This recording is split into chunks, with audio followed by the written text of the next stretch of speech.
Hello and welcome to yet another video of GJ Management Consultants. So the topic today is Year One Blueprint for New Businesses. We have already shared a couple of videos in the form of the YouTube Shorts and then detailed video, whereby we clearly articulated the reasons for the failure of the business in the first couple of years. So we thought that it's imperative that we should also showcase what needs to be done right so that we can stay in the market for a long time. We have created a video that showcase what needs to be looked into, what needs to be watched very carefully in the very first year so that we can sustain in the business for long. So we are talking about five non-negotiable. So without spending much more time on this slide, we'll quickly move ahead and look at all those five non-negotiables. Okay. So first thing that we need to look very closely and monitor very closely is value proposition clarity. I think this is self-explanatory, which means that we have come to a business to solve certain challenges, to solve certain problems, or to a product that is going to give some value to the customer, which is not available in the market, or let's say which is already available in the market. Still, you are there to provide some extra kind of advantages to the existing product. So value proposition clarity is must. So what needs to be done in this case, in this particular thing? Define the core problem you solve. You should be absolutely clear that why you are in the market. What is it that you're going to do? If you do not have that clarity, then obviously you could not able to sustain in the market because you yourself are not clear that what you're going to solve. So clarity of the problem has to be there. That is what why you are there in the business, for what purpose you have come into the business, and you should have a proper and strong tagline which can then resonate with the customers who by reading that tagline could understand what exactly you are doing in the market and for what purpose you have come in the market. So defining the core problem is a key to have a clear value impact of your business to the customer.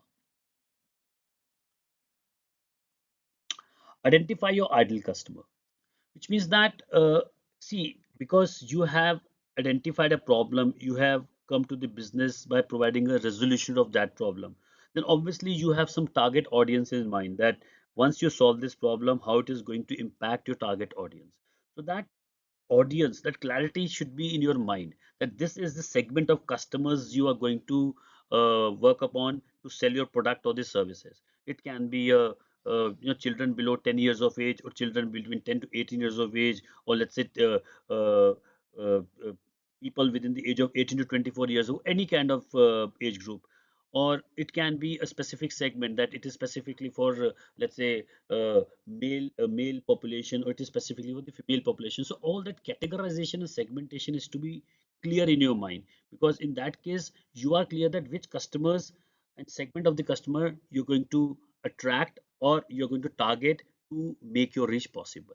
So that clarity should be there in your mind. So first, definitely you need to have the core problem that you're going to solve for, and then you need to have the target audience who is going to get benefit by solving that core issues. Craft a clear, simple message. Your messaging should be clear. You are in the market, you have a product, you know that what is going to solve and which market segmentation is going to take care of. And you should be clear that by solving this, what is the benefit that is going to get accrued to your customer. If this is clear, that means you are clear in your thought process. And if you are clear, then definitely people are going to believe you. And if that is there, definitely you're going to stay in the business for.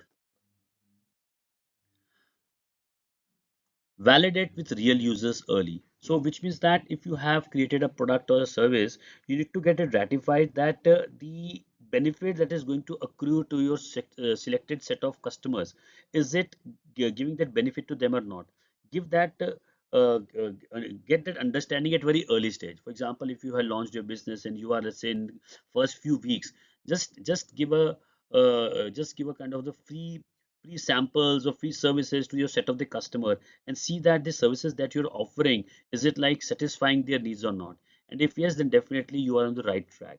But if you do not get it validated or ratified with the early set of the customer, That means the later you do this kind of activity, the time that you're losing by not getting it ratified with the customers is going to impact your business, because you would be losing the competition to the competitors who are already selling that product or services in the market.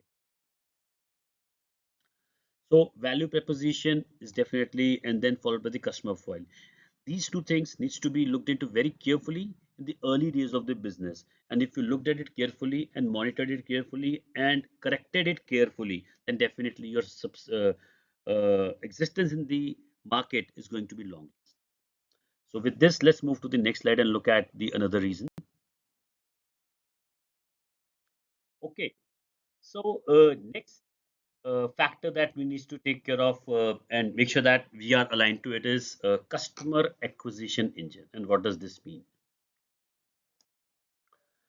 Build predictable lead generation. So we know that we are in the business because we are serving the customers. Our continuous endeavor should be that we should be acquiring the customer regularly, providing the best of the services to our existing customer, and providing the after sales support to the customer. If customer is happy, then definitely we're going to sustain the business. So build the predictable lead generation. So you should have a pipeline of the customers or the prospects that you could able to target those customers at the very early stages instead of waiting that things is going to happen by its own. Rather than assuming that people are going to pull you for your services, it's always better that you should you should yourself reach out to customer and tell them you are providing these kind of services and try to build a pipeline. So this is most important factor that needs to be considered in the initial days. Focus on first 50 to 100 paying customer. I mean, once you have identified, you have that predictable lead generation is there, you have identified certain customer, try to focus on the first 10, 15, 50 customer that you have. Because if those 10, 15, 50 customer are satisfied with your services or product, then initial growth will happen through the word of mouth. As in my earlier video as mentioned that by word of mouth growth is the not the best way to grow, but that definitely yes, it helps you to grow at the early stages. The moment your word of mouth has spread to a limited audience, then it is very obvious that you have to increase your reach by entering into the social media. Use social proof plus target outreach. So starting from focusing on first 50 100 customers, spreading the by words of mouth, and then reaching out to the masses through the social media. And don't be shy. If you have a product, if you have a services, don't be shy of publicizing it on the any social platform, because you know what you have produced and you know how to sell it. Do not care for anyone. If you have confidence in your product, just publish it.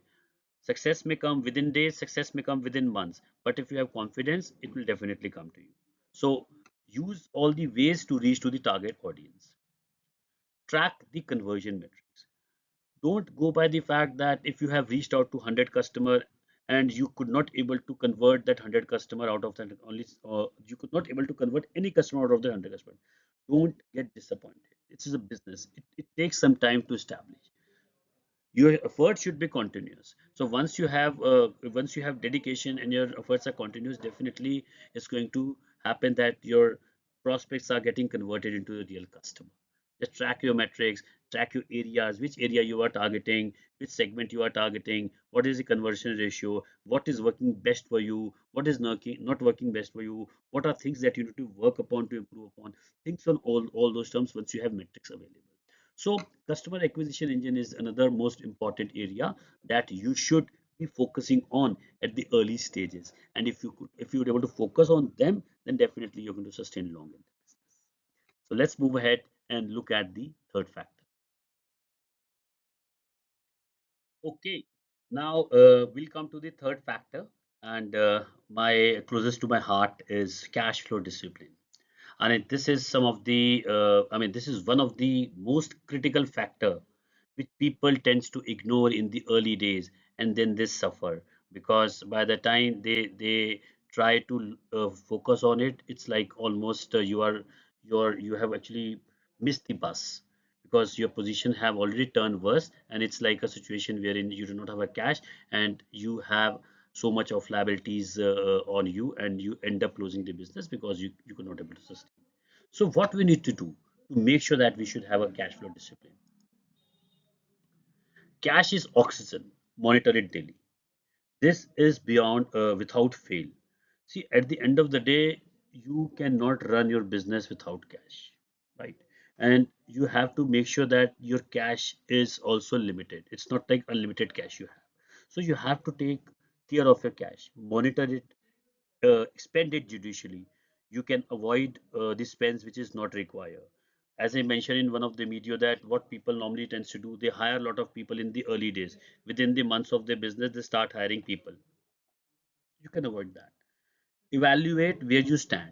You can postpone the hiring by a couple of months, considering the fact that you still do not have a list of customers with you. So once you have a customers available with you, then definitely you can plan your hiring. But without the customers, if you hire and maintain a staff, you are running your operations. You are running your operations with a cost without any revenue. So plan it very meticulously so that you have a balanced approach. I mean, you should also have a minimum necessity operations being run for you that are required to sustain your business, but not beyond that. Plan very judicially what needs to be done and what can be avoided. Reduce burn rate intelligently. Again, judicially. You have a cash, and that cash is limited, right? You have to grow not for months, you have to grow for years. So to grow for years, the first few months, first couple of months, so let's say first year is very critical. First year is very, very critical because in first year revenue would definitely not be there, but expenses would be there. So it's up to you how you have to control your cost.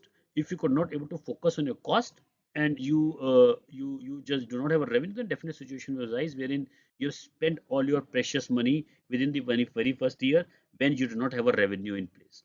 So plan in a such a way that you have a balanced approach. If you feel that this burnout can be suspended for a couple of months, considering you do not have the revenue in place, do it.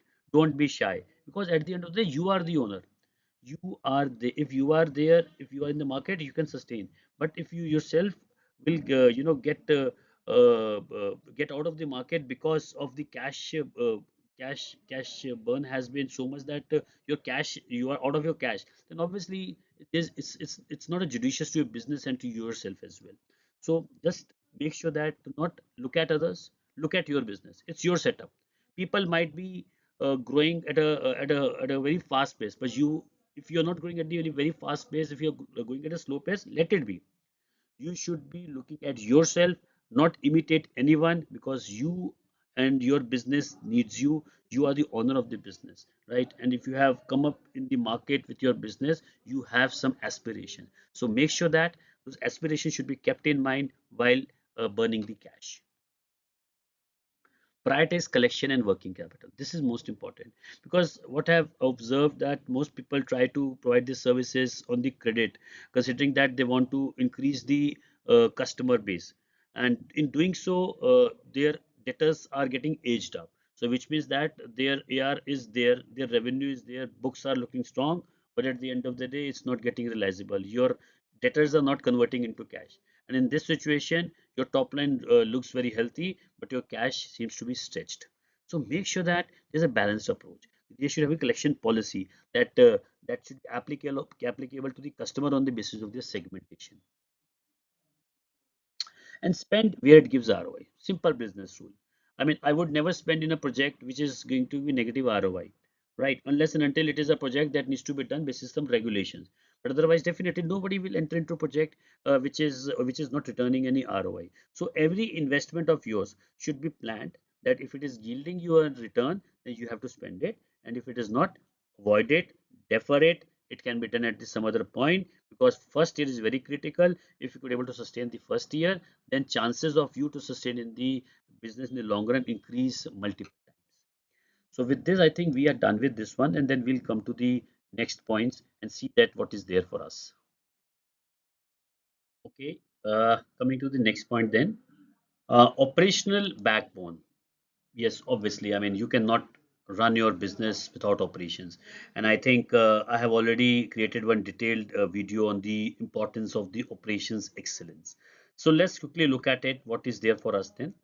Standardized repeatable processes. See, we need to make sure that we should not be waiting for first year, considering the fact that we are new into the business. Let's just focus on the revenue, ignore the operation. We'll look at the operation after we have enough customers. Never do that, because if you messed up with the operation, end result is you are losing your customers, because at the end of the day, operations help you and your business to provide the services to your customer and after sale support. And if they are not there, then definitely your customer which you have acquired with all your efforts, that is going to be lost in the due course. So standardize the repeatable process. Make sure that any kind of inefficiencies within the process should be eradicated within the very first year. Create basic SOPs from day one. This is most, I would say, critical uh, area which is being ignored by the businesses. They feel that operations is the last priority. People can do anything as they want. If same process is being done by two persons, they are doing it differently. So one is doing with different set of things, another one is doing different set of things, and hence no clarity what needs to be done, no accountability, no handshake between the multiple processes. So it is a mandate for every new business that they should have the clear SOPs from the day one. This will ensure that their operation is running in a planned manner, and if it is running the planned manner, proper accountability can be fixed. And if proper accountability can be fixed, definitely we know that whom to ask in case of any challenge, whom to reach out if there is some failure within the processes. If that is not there, then definitely you are going to create chaos for yourself. Establish accountability and workflow, most important. In my early one of the video in the YouTube shorts, I mentioned that entrepreneur believe that they are the superhuman, and definitely they are, because if they have entered into business, definitely they are super. But having said that, even if they are superhuman, they cannot do everything on their own, right? They have to create a kind of a workflow that this person is responsible for the approval, this person is responsible for delegation, this person is responsible for this department, this person is one of this. So everything has to be defined, accountability has to be fixed. If that is not there, then definitely you are ruining the operations, which if you're not feeling the heat in the first year, after first year, definitely it's going to hit you very hard, and by that time you must have already been a situation wherein you have the frustrated customers, and you have the lot of customer complaints which are piling for you. As I mentioned, chaos. So definitely chaos would be there if it is not being prevented through appropriate mechanism. So to avoid that, create the operations, create the SOPs, create the accountability, create the delegation chart, so that everyone is clear about what they have to do. And if that is done, definitely I think you have solved the one of the biggest problem which arises in the first year. So having the operational backbone is a key. Make sure that you should have that operational backbone created in the very first year to avoid any challenges. So with this, I think we are coming to the last factor. As I mentioned, five non-negotiable. So we have discussed the four non-negotiable. Let's quickly look at the fifth one. Okay, fifth one. Very obvious, smart use of the technology. I mean, we cannot ignore technology, and especially in nowadays wherein AI is the buzzword. So when we talk about smart use of technology, what exactly we mean by that? Adopt simple automation tools. See, again, uh, AI is a buzzword. We know that AI is the future, but are you capable to manage that cost in the initial days of business? Answer would be no. So what you have to do, don't wait until you are capable to adopt that course. At least try to solve your problems, repetitive tasks by simple automation. You can create a project, you can create a macro for a small solution, you can create a VB kind of a script, visual dashboards, you can use small RPA to manage your small repetitive tasks. Don't wait that you will only apply the automation in the form of the AI and spend huge amount when you are yourself new to the business. So please adopt a methodology, go slowly, adopt small automation. And once you feel that you have now process which is scalable, you have now process which can be capable of adopting the AI kind of technology, go for that. But start with this simple automation initially. Use AI for productivity and insights. So as I mentioned that once you have get stabilized kind of a scenario, you are confident that your small automations is taking care of your repetition tasks, and you are in a position wherein you can adopt the AI technology. Again here, go with the simple AI technology rather than kind of the huge spend on the agentic AI kind of stuff. So when I talk about AI as a productivity insights, is largely use the AI as a tool which can help you to drive the insights from the data. So you can deploy a tool that can extract you and give you inferences. You can use that information to take a decision rather than creating a sort of a generative AI solution at the early stage, because this would I mean you can still use generative AI in the early stage, I would say, considering that if you already have this similar product being made available in the market. But your spend has to be very much cautiously. I mean, don't go by the fact that AI needs to be done in the very early days. You can definitely adopt at the early days, considering that you have the plan to support that. If you have a plan, you have already target a market, you have already customers with you. You know that this is your pipeline. You can anticipate your cost, and to manage your customer, you feel that this type of technology intervention is minimum that is required. Go ahead for that. But again, it has to be your plan, right? Small business with zero revenue, AI spend, failure. Small business, predictable revenue, AI spend, that can be considered. Large business, prospects are there, pipeline is there, go for it. Because at the end of the day, AI is the future, and the sooner you adopt it, the better it is you. But again, the adaptability of the AI technology depends upon the business scenario. There is not one fit size shoes that can be that can be one shoes that can be fit in the every feet. So we have to be very much cautious that our business is our business. We know what has to be done. Forget about what people say. Forget about what others say, or the others say, or what. Forget about what technology says. You know where you are, and if you feel that you are in a better position, go for it. But if you feel that you are not in a better position, wait for it, and then adopt it at the later stage. Streamline customer engagement. Obviously, technology, once you have, that will help you to streamline the customer engagement. You have the proper chatbots kind of uh, there, then wherein which can help to resolve the customer queries. If you have the proper query management solution that will resolve the customer query through AI solution, that is definitely going to help you build digital first habit. This is obvious because, see, again, it is the habitual thing that needs to be corrected at the early stages. So we need to understand that we cannot sustain the business if we try to do things manually. So we have to early identify that thing, and once we have identified that thing, then implementation of the possible solution that can help to automate the current process is the next thing that you have to. So it's your business. All this has to be done in a planned manner. This factor smart user technology is obvious that it has to be adopted, but how, when, and at what scale depend upon the business. With this, we have cover all the five pointers or the five non-negotiable. We'll move ahead and see that how at a GJ management consultant, what is our philosophy and how we proceed with these kind of scenarios. Okay.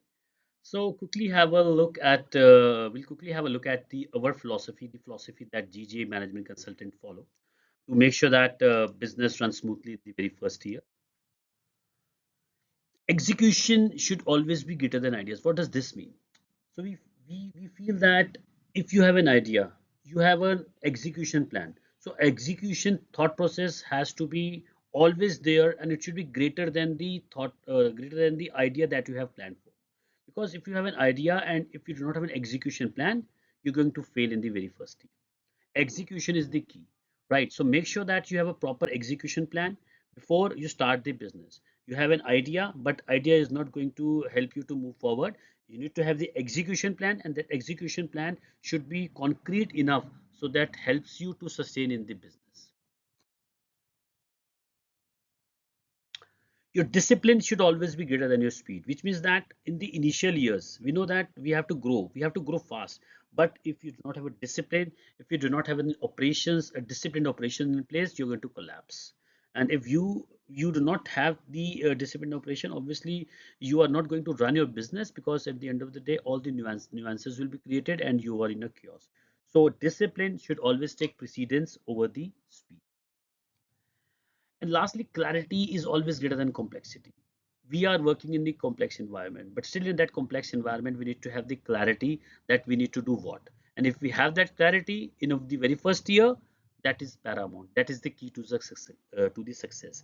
The clarity will help us to sustain in the business. I think with this we have done with the presentation for this particular session. Let's just quickly move to the next slide and see what we have move ahead. That we our it's our endeavor, regular endeavor, that we create the videos that help the users, that help our viewers to get some understanding on the business. Now what is next video for you is future proofing your business. So we are going to come up with this video very soon, in which now we have discussed that we what we need to do in the first year, but that does not mean that we are immune after successful first year. And if we have looked at all those five non-negotiable factors, what needs to be done so that we could be able to sustain in the future as well. So we have created a full-fledged video as well, how you have to future-proof your business in the future as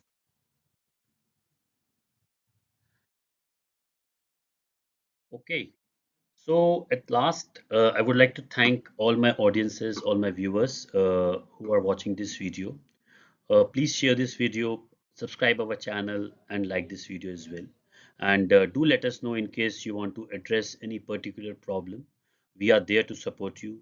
You can mention in the comment section for any area that you specifically want us to create video on, and we'll do that. And thank you, goodbye, and have a nice day.